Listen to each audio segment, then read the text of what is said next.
예수님의 이름으로 기도하옵나이다. 아멘. 함께 나누실 말씀은 누가복음 17장 11절에서 19절까지의 말씀 보도록 하겠습니다.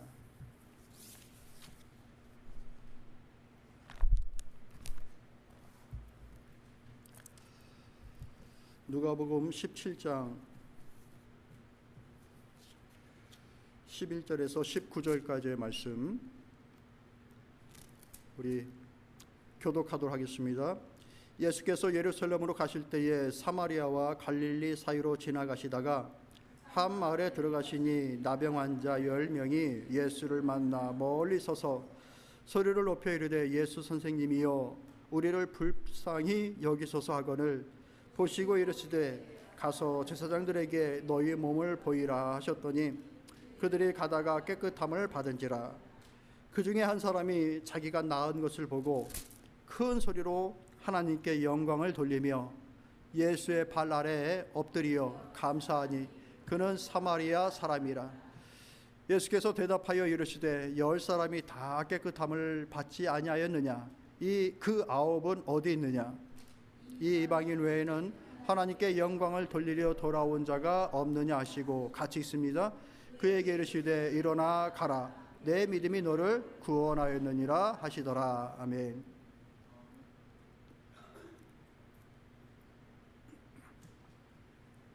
본문의 말씀을 보면은 예수님께서 예루살렘에 올라가시는 장면이 나옵니다. 그 이제 길에 갈릴리와 사마리아가 이렇게 만나게 되어지는 그 정도 그 지역에서 한 무리의 사람들을 만나게 되는 것이죠. 방금 읽었던 것처럼 심각한 문제를 안고 있던 사람들을 만납니다. 나병 환자, 한센병이라고 하는 것이죠. 그러니까 그 당시에 지금도 좀 그 무서운 병이지만 그 당시에는 치료 방법이 없어요. 그래서 마을에서 살 수가 없습니다. 격리해서 그들끼리 살게 되는 거예요. 그러니 이 말씀 보니까 갈릴리 사람도 있는 것이고 사마리 사람도 있는 것이고 뭐 그 지역에서 가까워 있는 사람들은 다 그곳에 모여 있는 입장에 된 것이죠. 근데 그런 때에 10사람이 있었는데 그 사람들이 예수님의 소식을 듣고 예수님께로 온 거예요. 그리고 선생님이여 우리를 불쌍히 여기소서라고 얘기했어요. 근데 우리 주님이 너무나도 참 눈치가 빠르셔서 저 고쳐주세요라고 말하기도 전에 제사장에 가서 내 몸을 보여라 해가지고 결론적으로 그들이 원하는 것을 이루게 하시죠. 여러분 우리가 기도가 안 나올 때는 하나님만 열심히 불러도 하나님이 다 아셔요. 우리 마음 아셔요. 그러니까 표현이 안 되고 막 그럴 때가 있죠. 하나님 저도 그렇게 기도할 때가 있거든요. 그냥 주님 예수님만 부르다가 그냥 몇 분 몇 시간 이렇게 보내기도 하고 그럴 때가 있는. 그러니까 그 마음을 아시는 거예요. 일일이 다 하지 않아도. 주님께서 그들의 마음을 아시고 어떻게 하십니까? 결론적으로 그들을 고쳐주시죠. 고쳐주시고 난 이후에 그들이 이제 어떻게 했는가? 10명을 고쳐줬는데 9명은 보이지 않고 한 명이 와가지고 예수님 발 앞에 엎드려가지고 예수님께 감사하는 장면이 나옵니다. 근데 예수님이 다 나았는데 9은 어디 갔느냐? 라고 묻고 10명 중 너 한 사람만 와서 하나님께 영광을 돌리는 것이냐? 라고 말씀을 하시고 내가 내 믿음이 너를 구원하였다라고 하면서 그 한 사람에게 이 특별한 말씀을 해주십니다. 그러니까 어떤 일을 하였을 때에 하나님께 영광이 되어지고 내 영혼이 구원받는다라고 하는 구원의 길이 열린다라고 하는 이 특별한 음성을 듣게 된 거예요. 특별한 무슨 일을 한 거예요. 무슨 일을 했을까요? 시작부터 질문이어서 따라해봅시다. 감사. 감사예요. 감사. 감사라고 하는 이 특별한 일이 하나님께 영광이 되어지는 그 방법이 되어졌고요. 그의 길을 구원의 길로 이끄는 그 통로를 만드는 결과를 만들어냈습니다. 7월을 보내면서 우리가 여러 가지 믿음의 성숙함에 대하여서 같이 얘기를 나누고 있습니다. 그 성숙함에 이르는 길에 있어서 그 높은, 이제 점점 높은 단계로 가고 있는데, 이번에 우리가 함께 나눌 말씀 뭔가? 감사라는 거예요. 감사할 때에 하나님께 영광 돌리는 것이 되고요, 감사할 때 자신의 삶에는 구원의 길을 여는 것이 됩니다. 오늘 이 본문의 말씀 속에서는 각자의 신앙이 어느 정도에 와 있는지 우리의 신앙을 점검할 수 있게 됩니다.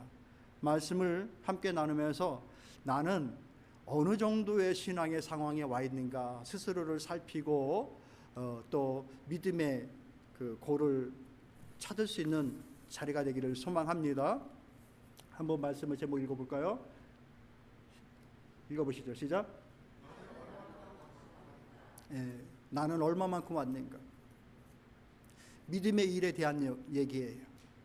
우리는 하나님 나라 갈 때까지 믿음의 길을 끝없이 갈 건데, 이제 잠깐 우리 멈춰서서 내 믿음은 지금 어느 정도까지 와 있나 스스로를 살펴볼 수 있기를 바랍니다.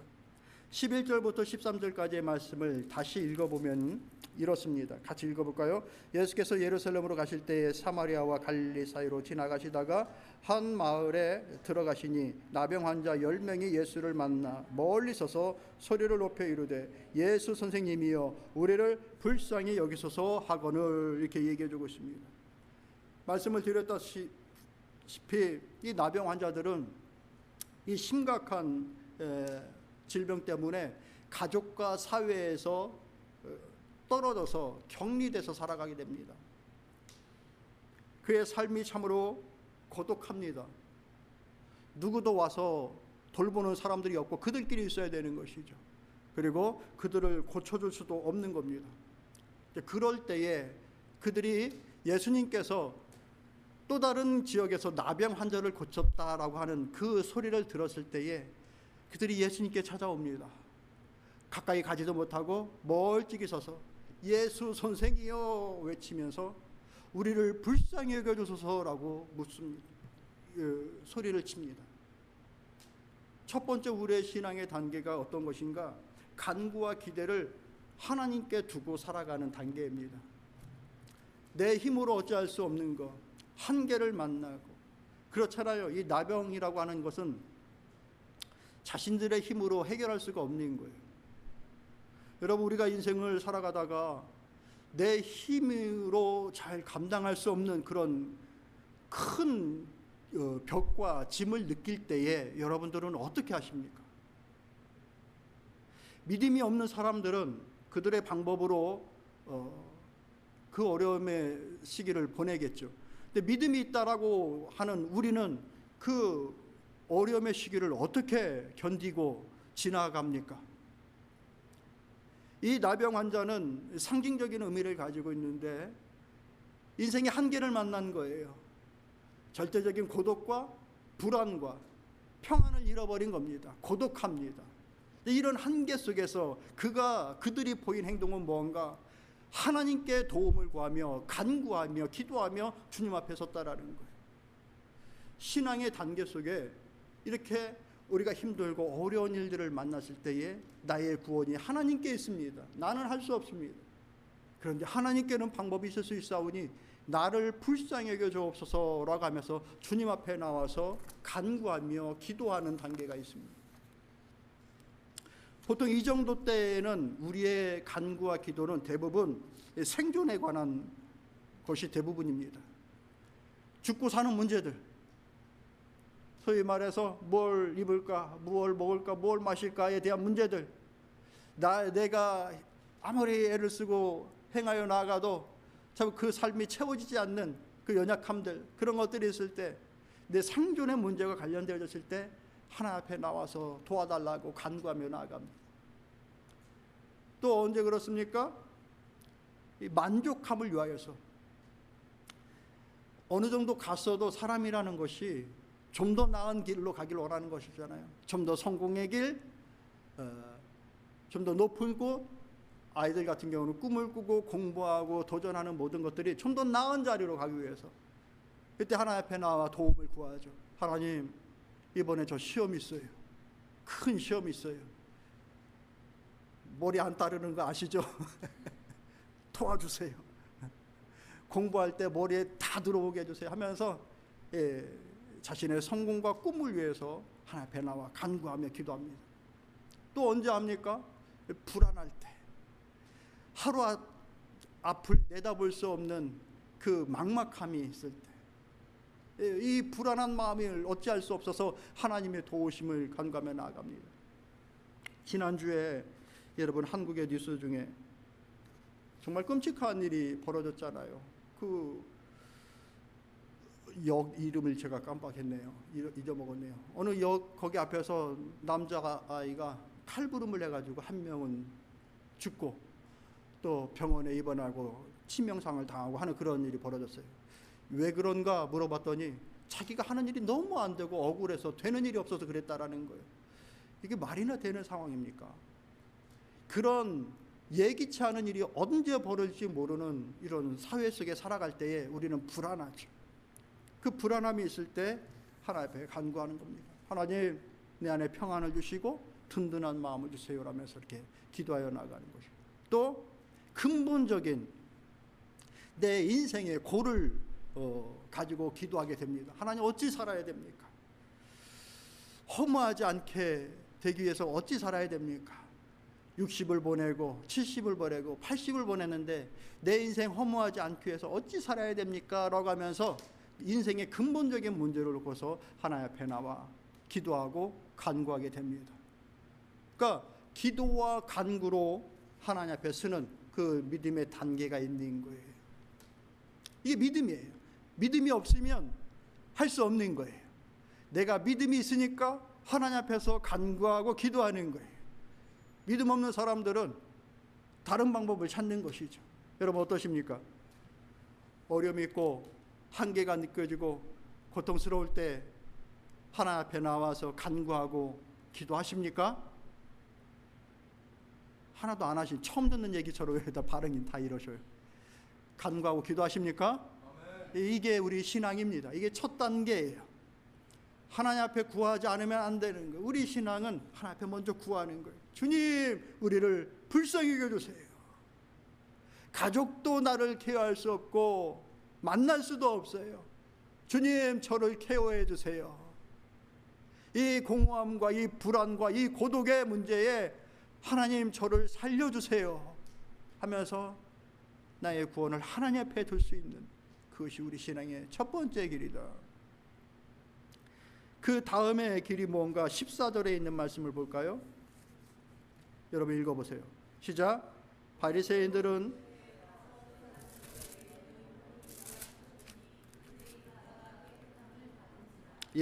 보시고 이르시되 가서 제사장들에게 너희 몸을 보이라 하셨더니 그들이 가다가 깨끗함을 받은지라, 이렇게 얘기해주고 있습니다. 이들이 예수님과 얼마나 가까이 있었는지에 대해서는 잘 이렇게 설명해 주질 않아요. 바로 앞에 있어서 아이고 얼마나 힘드니 하면서 예수님이 토닥거렸는지 뭐 이런 표현이 전혀 없어요. 그 근처에 와 있는지 없었는지도 몰라요. 다만 나타난 게 뭐냐면은 예수님께서 말씀만 하셨어요. 가라. 누구에게? 제사장들에게 가라. 그리고 너의 몸을 보여주어라 라고 하는 이 말씀 한마디만 했어요. 이 10명의 사람들이 어떻게 합니까? 그 말 듣고 제사장께로 갑니다. 저 같으면 이게 잘 안 되는 거예요. 뭐라도 좀 해주셔야 되는 거 아닙니까? 내 어깨에 손이라도 좀 얹어주시고 등이라도 좀 만져주시고 하다못해 뭐라도 좀 써주시고 뭘 표징을 좀 보여줘야 이게 뭔가 일어날 것 같다라고 하는 그 마음이 좀 들지 않겠습니까? 라고 하는, 예수님께 좀 뭘 좀 해주세요라고 요청했을 것 같아요. 그런데 이들이 어떻게 합니까? 가서 보여주어라 라고 하는 그 말 한마디에 그들의 발길을 돌려 제사장들에게 갑니다. 예수님의 말씀의 권위를 그대로 인정하고 그 말씀을 따라간 거예요. 뭡니까? 순종한 거, 순종. 두 번째 믿음의 단계는 어떤 건가? 순종의 단계, 순종. 가끔 가다가 이제 이런 분들을 만나게 되는 거예요. 나는 예수님을, 하나님을 이렇게 만난 적이 없어요. 경험한 적이 없어요. 정말 이 믿음의 일이라는 것이 정말 실제적으로 내 삶에 영향을 주는 것이니 정말 모르겠어요 라고 하는 그런 얘기를 들을 때가 있어요. 그럼 우리는 그때 만약 우리도 그런 질문이라고 한다면 우리 스스로에게 자문할 필요가 있는 거예요. 당신은 하나님의 말씀에 순종한 적이 있습니까? 하나님의 말씀에 순종하여 따랐을 때에 믿음의 체험이 오는 겁니다. 따라해 볼까요? 순종해야 체험을 한다. 하나님의 말씀에 순종하지 않았는데 일의 결과가 왔다고 한다면 그거 자기의 힘으로 한 것인지 하나님의 인도하심인지 어떻게 알아요? 그죠? 내가 하나님의 말씀에 순종하였어. 그 일을 행하였을 때 하나님의 도우심이구나 이런 것을 그때야 체험하게 되는 겁니다. 우리가 그 믿음으로 가야 되는 거예요. 한 번만 더 따라해 볼게요. 믿고 순종하자. 여러분 어떠십니까? 우리가 그런 믿음으로 갈 수 있기를 원합니다. 그런데 이것도 다가 아니라는 거예요. 말씀에 15절 16절 말씀 여러분들 읽어보세요. 시작. 예수께서 이르시되 너희는 사람 앞에서 스스로 옳다는 자들이나, 제가 정신이 없네. 자꾸 엉뚱한데 읽어요. 읽어보세요. 시작.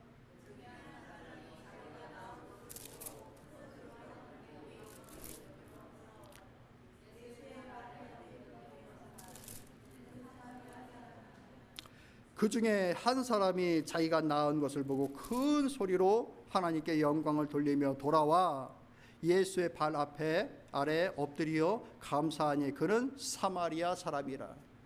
그 10명 중에 한 사람이 예수님께로 돌아옵니다. 가다가 낳은 것을 발견합니다. 제사장을 만나기도 전에 가다가 낳은 것을 발견합니다. 그가 행한 일이 뭐예요? 큰 소리로 하나님 앞에 영광을 돌립니다. 이게 하나님의 은혜고 하나님의 역사라는 것을 그 즉시로 안 거죠. 그죠? 그렇게 아팠던 사람이 예수님 만나고 돌아가는 길에 바로 나온 거예요. 이거 하나님의 역사가 아니고는 이루어질 수 없는 일이라는 것을 바로 깨달아 안 것이죠. 그래서 하나님 앞에 영광을 돌리고 누구에게로 옵니까? 예수님께로 와서 그 발 아래 엎드려서 예수님께 감사를 드리게 되는 거예요. 이 나머지 9명이 어디로 갔는지 우리는 잘 모르죠. 짐작하기를 정말 그토록 보고 싶던 그립던 가족에게 달려가지 않았을까, 그렇게 짐작을 하죠. 충분히 이해할 수 있는 것입니다. 얼마나 그 가족들을 만나고 싶었겠어요. 우리가 열심히 하나님 앞에 간구하고 기도하여서 문제를 해결받고 하나님의 놀라운 은총을 힘입었을 때 하나님이 먼저 떠오르고 하나님 앞에 감사하는 경우도 생기겠지만 기가 막힌 그 하나님의 역사를 체험하여서 그거 먼저 좋아가지고 들킬 수도 있는 것이죠. 그런데 이 말씀을 보면은 감사라고 하는 것도 그 적절한 시기에 하나님 앞에 올바른 타이밍에 감사를 하는 것이 얼마나 중요한 부분인가에 대해서 알게 되는 거예요. 그들 마음속에는 친구들 가족들 다 만나고 난 다음에 그 다음에 예수님께로 와서 감사도 되지 않을까 하는 마음을 가질지도 모르겠어요. 그러나 감사도 그 적당한 방법과 때가 있다라는 거예요. 그것이 왜 중요하냐? 예수님의 이 말씀인 거예요. 너희 중에 하나님 앞에 영광을 돌리니가 너밖에 없냐라고 얘기를 하는 거예요. 그 적당한 때에 감사를 드리지 못하면 하나님 앞에 영광을 돌리는 것을 행할 수가 없는 거예요. 그 적당한 때에 하나님 앞에 영광을 돌림을 통하여서 하나님을 인정하고 고백하는 그 마음이 되는 것이죠. 예수님께로 어떻게 합니까? 그 발 앞에 와서 머리를 조아리고 그 감사를 표현하게 됩니다. 그가 받은 은혜도 귀하고 참으로 복된 것이지만 그가 표현하는 감사의 방법도 더할 나위 없이 아름답고 복됩니다. 여러분의 생활하는 중에 이 사람에게 참 정말 감사해야 되겠다라고 하는 그런 경험을 받은 적이 있으십니까? 감사 미루지 마십시오. 감사해야 될 때 감사 잘 하십시오. 그리고 감사를 똑바로 해야 되는 거예요. 감사합니다. 이게 아니라 잘 감사해야 되는 거예요. 예를 들어 우리가 아이들을 양육합니다. 우리가 아이들을 양육할 때 엄청난 많은 그 에너지와 때로는 이제 물질이 들어가고 그러는 것이죠. 다행히 이 아이들이 부모님들의 그 사랑과 정성을 알아요. 가지고 내가 감사해야 되겠다 하는 마음으로 감사를 하는 거예요. 죽기 바로 일주일 전에 감사하면 소용없는 거예요. 감사해야 될 때가 있는 거예요. 딱 알아서 그때 잘 감사해야 되는 거예요. 자, 그리고 내가 부모님께 받은 은혜가 많으니까 감사해야지 하면서 그동안 부모님께 받은 은혜가 뭔가 다 적습니다. 그러니까 물질로 따진다고 한다면 한 10만 불 정도 내가 도움을 받았어.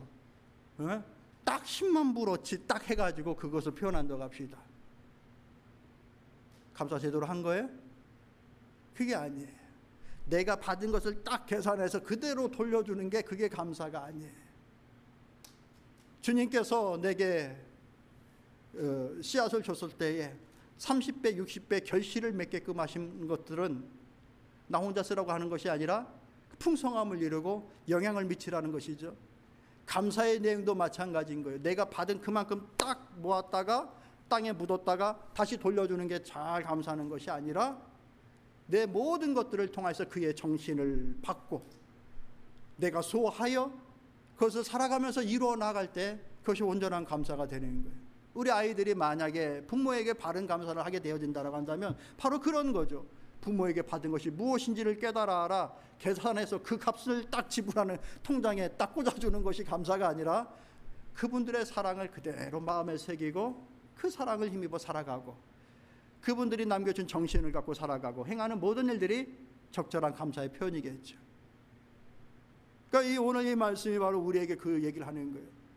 여러분, 이제 우리의 신앙을 한번 돌아봅시다. 우리는 어디에 서 있습니까? 간구하는 신앙, 기대하는 신앙에 머물러 있습니까? 그것도 나쁘지 않지만 그것은 이제 딱 첫 번째 계단에 올라가 있는 겁니다. 그것도 안 하면 난 믿음 없는 거예요. 하나님 인정하지 않는 거예요. 힘들고 어려울 때 내 방법만 찾는 사람이 있는데 그거 하나님 인정하지 않는 겁니다. 힘든 거 어려울 때 하나님 인정하고 주의 도우심을 간구해 나가야 되는 거예요. 어려울수록 더 많이 기도해야 되는 거예요. 그게 우리 믿음이에요. 그러나 그거는 이제 딱 시작하는 거예요. 그 계단을 넘어 올라가면 뭡니까? 주시는 그 말씀을 표적 없이 따라 나가는 거예요. 뭘 보여주세요. 기적을 보여주시고 증표를 주세요가 아니라 제사장에게 가서 내 몸을 보여라 라고 하는 그 말씀에 그대로 따라 나가는 거예요. 순종의 단계죠. 간구해서 순종의 길로 가는 겁니다. 순종도 순종인데 인상 쓰면서 순종할 수도 있어요. 근데 그 신앙은 한 계단을 더 올라가지 못하고 있는 것이죠.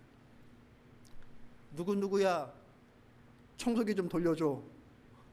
백균 좀 해라. 근데 네 엄마 네 아버지 하면서 즐거움으로 백균을 하면 시키고도 마음이 편해.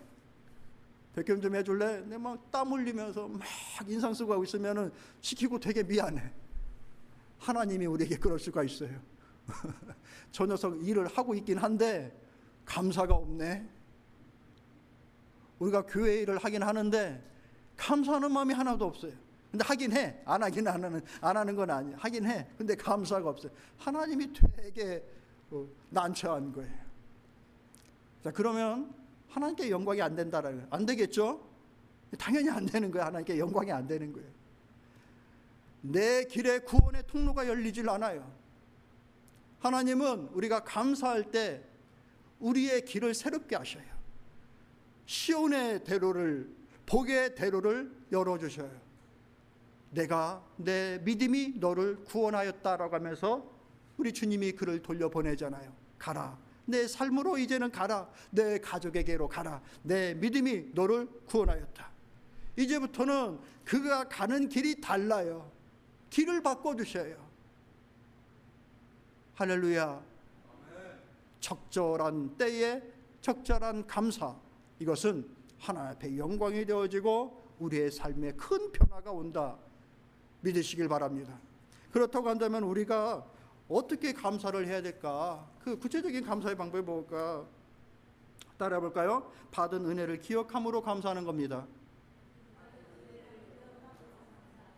내가 받은 은혜가 무엇인지 잘 기억함으로, 잊지 않고 기억함으로 감사하는 거예요.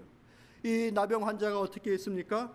나를 고치시니까 누군지를 기억한 거예요. 그래서 가는 중에 나은 모습을 보고 큰 소리로 하나님 앞에 영광을 돌렸다고 얘기를 했어요. 하나님 싹 잊어먹인 게 아니에요. 됐다, 문제 해결됐다. 하나님 싹 잊어버리는 것이 아니라 나를 고치시니가 하나님이시다라고 하면서 그 앞에 큰 소리로 영광을 돌립니다. 내게 그 길을 열어주시니까 누구였어요? 예수님이었어요. 누구에게 달려갑니까? 예수님께 달려갑니다. 내가 이 은혜를 받은 거가 누구를 통해서, 누구 때문이었는지를 잊지 않는 것이죠.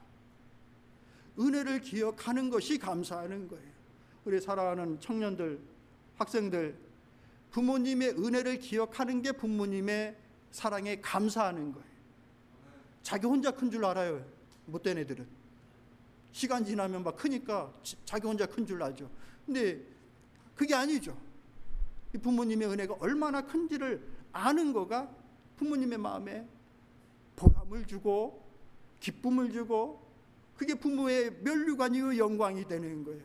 그러니까 내게 준 은혜, 그것을 잊지 않는 것, 그것이 올바른 감사이다. 여러분, 하나님의 은혜를 잊지 말고 사십시다. 기억하면서 사십시다. 어떤 은혜를 받으셨습니까?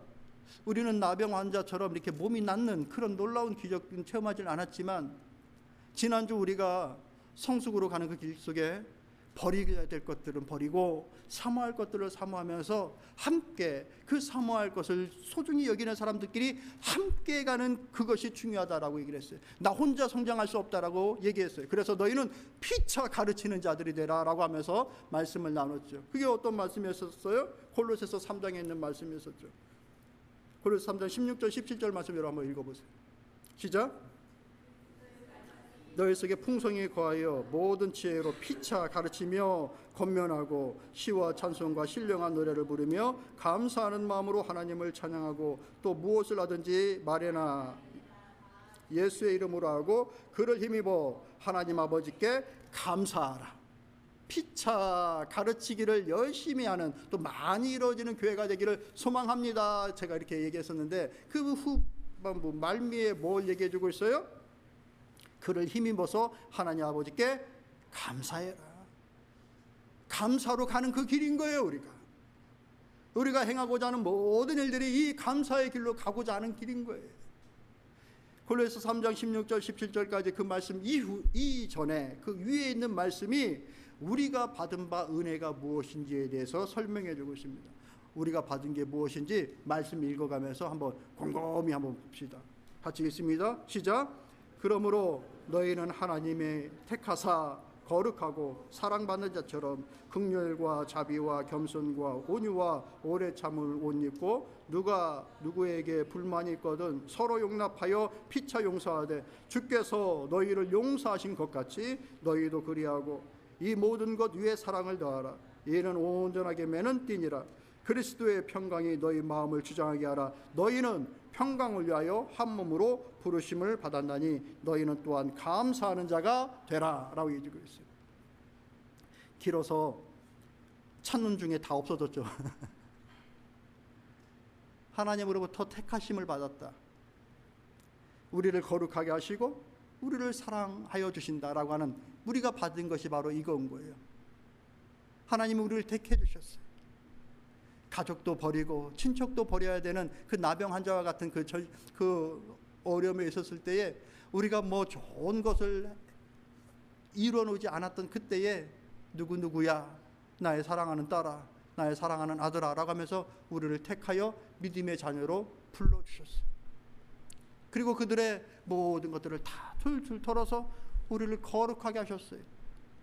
누구의 피로? 예수 그리스도의 피로.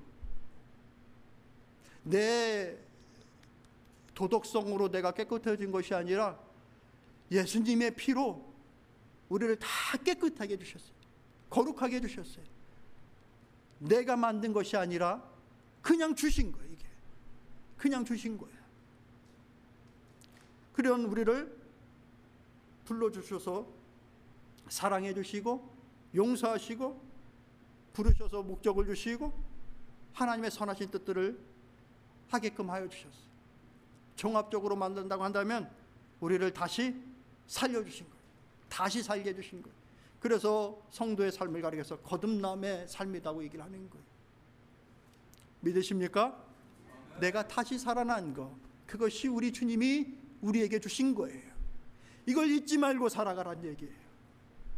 시편에 있는 말씀 중에는 이렇게 얘기했어요. 내가 영을 전하노라. 여호와께서 내게 이르시되 너는 내 아들이라. 오늘날 내가 너를 낳았도다라고 했어요. 내가 너를 낳았다. 내가 너를 다시 살게 했다라고 해주는 거예요. 여러분, 우리가 생명을 가지고 있는데 여기 앉아 계신 모든 분들, 내 생명 내가 만들어서 이 땅에 온 사람 아무도 없을 줄로 압니다. 어머니 아버지가 주신 생명이잖아요. 그죠? 내 생명 내가 만들어 오는 사람 아무도 없어요.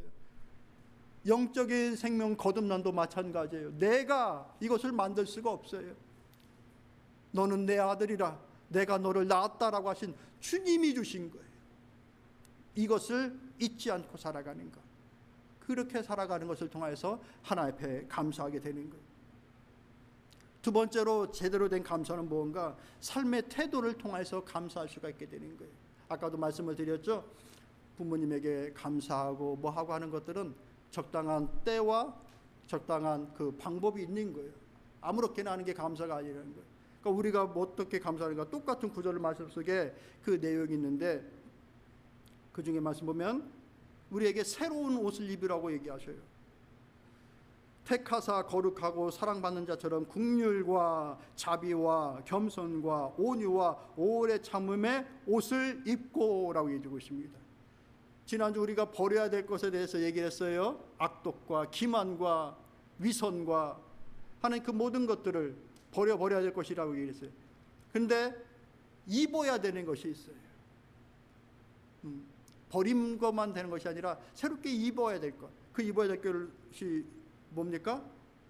긍휼을 베풀 줄 아는 것. 다른 말로 하면 불쌍히 여기는 거예요. 누군가를 불쌍히 여기는 것. 자비로운 것, 좀 용납하고 받아줄 수 있는 넉넉한 마음, 겸손함, 오래 참음, 피차 서로 용서해 주는 것, 다소 불만이 있어도 좀 용납해 주는 것, 다 마음에 들어서 웰컴입니까? 안 맞는 것도 있는 거예요. 내 자식도 안 맞는 게 있는데 뭐 남이야 말을 할 필요도 없죠. 그러나 주의 은혜 안에서 이 옷을 입은 거예요. 용납의 옷을. 그게 하나님 앞에 감사하는 태도고 방법인 거예요. 그렇기 때문에 이 모든 일들을 통해서 화평을 만들어 나가는 것. 말씀 정리하도록 하겠습니다. 사람을 향하여서는 화평을 힘쓰고 하나님을 향하여서는 감사를 힘써 나가는 것, 그것이 우리가 성숙의 길로 가는 길임을 믿으시길 바랍니다. 따라합시다. 사람에 대하여서는 화평을 힘쓰자. 하나님에 대하여서는 뭘 힘쓰자고요? 감사를 힘쓰자. 그리할 때 우리의 믿음이 성숙함으로 나아가는 겁니다. 오늘 우리는 스스로 한번 돌아보는 시간을 가졌어요. 나는 간구와 기대에 머물러 있는 신앙인가, 아니면 순종의 길에 서 있는 신앙인가, 순종을 하는데 감사까지 이어지는 신앙인가, 스스로를 살피고 내 믿음의 성숙의 길이 저기에 있구나, 그 길을 확인하는 여러분 되시길 바랍니다. 그래서 그 길을 갈 수 있기를 바라요. 다소 힘든 일이 있다 할지라도, 생긴다 할지라도 매일 아침 일어나셨을 때에 하나님 앞에 먼저 감사함으로 그 하루를 시작할 수 있는 여러분이 되길 바랍니다. 그 한마디의 감사가 하나님께 영광이 돼요. 그리고 내 삶에 구원의 길을 열어주셔요. 믿으시길 바랍니다. 믿으시길 바라요. 일어나가지고 아유 오늘도 지겨운 하루가 아니라 하나님 감사합니다. 새 아침 주시고 새 하루 주시고 눈 뜨게 해주시고 하나님 감사합니다. 그렇게 시작하셔요. 그걸 통해 하나님 먼저 영광 받으셔요. 그리고 우리의 길을 새로운 길로 인도하여 가시는 이 모든 은혜를 힘입는 사랑하는 성도 여러분들 다 되시기를 주님의 이름으로 축복합니다. 참 좋으신 하나님,